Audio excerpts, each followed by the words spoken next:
Mr. Speaker, it's impossible today for people to live on outdated income assistance rates where their minuscule buying power has been consumed by inflation.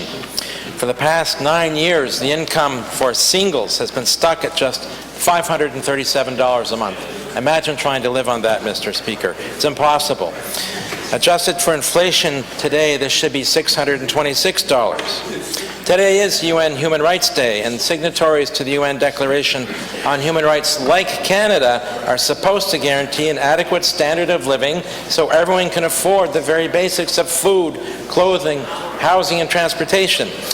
My question is, will the Minister of Finance build the necessary funding into next year's budget to ensure income assistance rates are adjusted to reflect the loss of purchasing power to inflation since 2010 for single people and 2014 for families and the disabled? Thank you, Mr. Speaker. The Minister of Social Development. Thank you, Mr. Speaker. I really appreciate the member opposite's question because it is it's not a lot of money, Mr. Speaker. We know that. I was proud that in the David Alward government we doubled the amount of what individual recipients received, and the member is right that nothing has happened since then. So the members across, when they were in government, they never increased it, Mr. Speaker.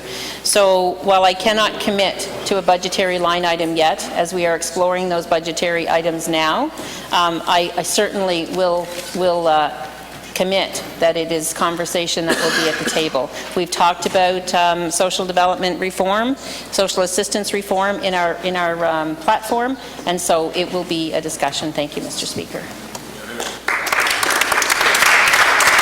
The member for Fredericton South and the Leader of his party. Mr. Speaker, I'll be tabling a bill soon to amend the Family Income Security Act that, if passed in future, would require the Minister to review social assistance rates annually to account for increases in the cost of living, including housing, transportation, clothing, and so on. At the moment, though, nobody receiving social assistance can actually afford those essentials of life. Raising their income to account for the erosion of buying power caused by inflation would be a huge help. The Minister of Finance has said that the government is intending to present a budget with a surplus of $120 million, Mr. Speaker.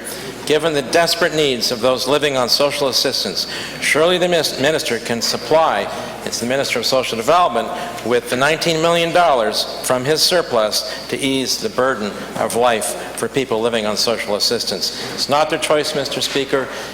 They have no choice. This is how they earn their income.